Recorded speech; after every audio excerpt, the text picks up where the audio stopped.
Alright mga anak, I thought na kung ano yung nai-tackle ko for my first video, I thought that was good enough. But kailangan balikan ko kung ano yung dahilan kung bakit nagkaroon ng mga ganong issue, especially with Jim Paredes.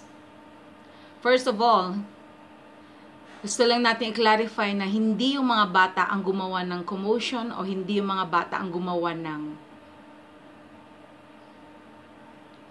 first na dahilan kung bakit nagkagulo-gulo doon sa EDSA. Obviously, nakita nyo naman, walang ginawa yung mga bata, kundi naghawak lang sila ng banner, and then after that, they were just doing this sign as a sign of Duterte bilang supporters. Kaya nga sila tinatawag na the Duterte Youth. At bilang isang tao rin na dati isa rin ako na tumutuligsa when it comes to Duterte's principles, kung paano yung mga pamamaraan niya, kung paano kontrolin yung mga criminals, especially those drug addicts, drug lords, you name it.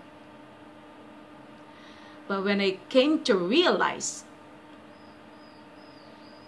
kung ano ba talaga ang dapat nating i-focus, yung mga nagdodroga o kay nagpupush ng mga droga para mas marami ang masisirang pamilya, o yung mga namamatay dahil sila ay sumisira sa ating mga pamilya. Anong mas mahalaga sa inyo? Sinasabi niya na dahil sa maraming nadadamay,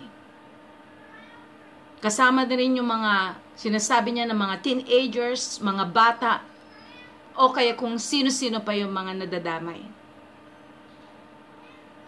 Pero kung sakali mang balittarin natin mga kaibigan, mga anak, ilan ba yung sinasabi niya na namatay? 7,000 na mahigit. Kontra doon sa mga nasisirang pamilya, nasisirang mga kaluluwa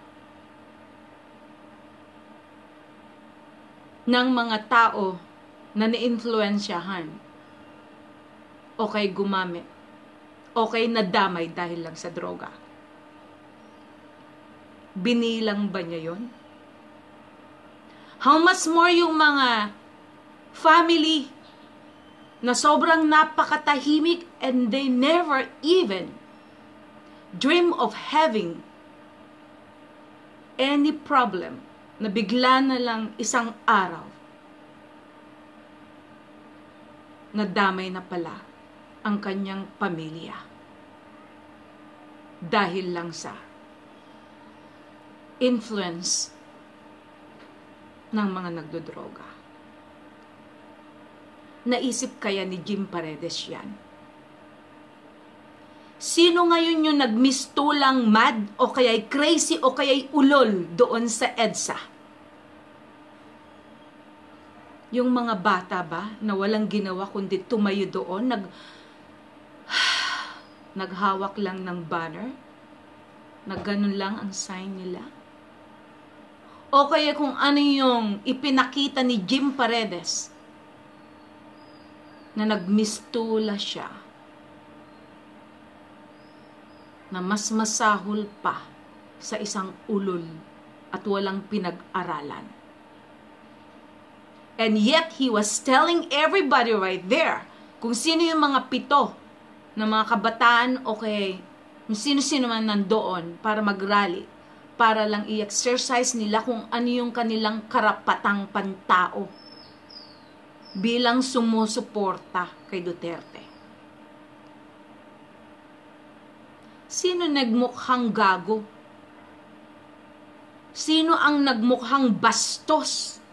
Sino ang nagmukhang katawa-tawa? Di ba ikaw, Jim Paredes? Kung ano man ang pinaglalaban mong truth, nasa akin ang truth. Punta ka lang sa website ko, www that mysticatempleofchrist.com. Kung truth din lang ang pag-uusapan, then I can tell you the truth. Pinaglalaban mo kung ano yung nabasa mo sa Biblia na thou shall not kill? Pues, how about yung kill the murderers? Nabasa mo ba yan? Nabasa mo ba yan? Kung totoo ngang nag-aral ka ng Biblia? And God said, you hypocrites, you fools, you vipers, mga ulupong, mga ahas, mga gago, katulad mo. Nakabasa ka lang isang verse, akala mo, nabasa mo na kung ano yung entire na nilalaman ng Biblia? Sige, hindi mo pa siguro nakita kung sino ang may hawak ng truth. At kung ano man yung pinaglalaban mo, pues, mas may karapatan ako na labanan kita. Dahil isa rin akong ina na naging biktima na nagdusa dahil lang sa influensya ng droga na sumira sa aking pamilya. Well, kung gusto mong pag-usapan ang totoong truth at kung ano ang tunay na may karapatang lumaban, kung bakit kailangang sugpuin at patayin ang lahat ng mga naimpluwensyahan ng droga, most especially doon sa mga nagpupush, drug pushers. Drug users din. Because doon nagsisimula rin ang lahat. They have to be drug users because they are the ones, sila mismo ang nagpapatronize. Walang drug pushers kung walang users. Kaya hindi lang pwedeng sabihin na kung sino lang dapat yung mga drug pushers, sila lang dapat ang mabigyan ng disiplina o kaya dapat patayin. No. Yung mga drug users ang number one na sumisira ngayon ng pamilya ng mga inosente. Lalong-lalo na yung mga magulang na walang ninais, kundi ang kabutihan at kapakanan ng kanilang mga anak. Pero anong nangyari? Dahil sa impluensya ng droga, nasira ang buhay ng maraming pamilya. Ngayon, sabihin mo sa akin, anong pinaglalaban mo? Kung hindi mo pa na tapatan kung sino yung tunay mong kalaban, ikaw mismo. Dahil ikaw, tingnan mo yung tsura mo. Ha? Ikaw yung nagmimistulang mukhang demonyo. Tingnan mo yung tsura mo, ha? Alam mo kung bakit ayaw nilang tumingin sa mukha mo? Kasi mukha ka nga namang demonyo. Kahit ako, ayaw ko tumingin sa mukha mo. Bakit nga pala ako titingin sa mukha ng demonyo?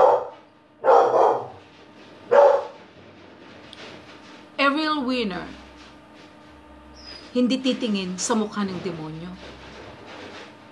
A real winner, babanat, na hindi na kailangan titingin kung sino yung kalaban. Ang isang winner, kahit nakapikit, alam niya kung sinong kalaban. Hindi katulad mo, nagbubulag-bulagan ka, but you don't know the truth. You haven't seen the truth. Tapos sinasabi mo, there are robots? Sino ang nagmimistulang robot ngayon? Ikaw. Yung robot, dada ng dada, ha? Galaw ng galaw doon kung anong pinaggagawa mo. You were acting like a foolish idiot. Yun ang robot. Ang robot, ha? Gumagalaw na walang utak. At ikaw yun. Buti pa nga yung mga bata nandoon. Ginagamit nilang kanilang utak. Sino ang nagpasimula ng gulo? Di ikaw. Di ba? You have caused the trouble right there. Kung hindi ka nga naman nagpasimuno ng ganon, nagkagulo-gulo ba? Ha? Hanggang sa nagmistulang sila na yung criminal, while in fact, dapat ikaw ang tratuhing criminal ng mga pulis do. Dapat ikaw ang dinala sa presinto, hindi ang mga yon. Hindi sila ang dapat awatin because they were not doing anything wrong. You were the one who was doing everything na karumal-dumal na hindi dapat ipagmalaki kahit sa enterong buong mundo. Kaya Jim Paredes, kung hindi mo pa nakita kung sinong katapat mo, ako, not in terms of physikalan, pero in terms of utak, kung meron ka nga palang utak na pinagmamalit mo, sige, labanan mo ako. Pagdating sa truth, I got the real truth, darling. Okay? So, antayin kita. Sige, banatan mo ako. Mas marami akong ibabanat sa'yo. Dahil dapat ang isang katulad mo na sumusuporta doon sa mga criminals, lalong-lalo na sa mga taong na-influensyahan ng droga, dapat ikaw ang uunahin nilang iligpit. Mark my word.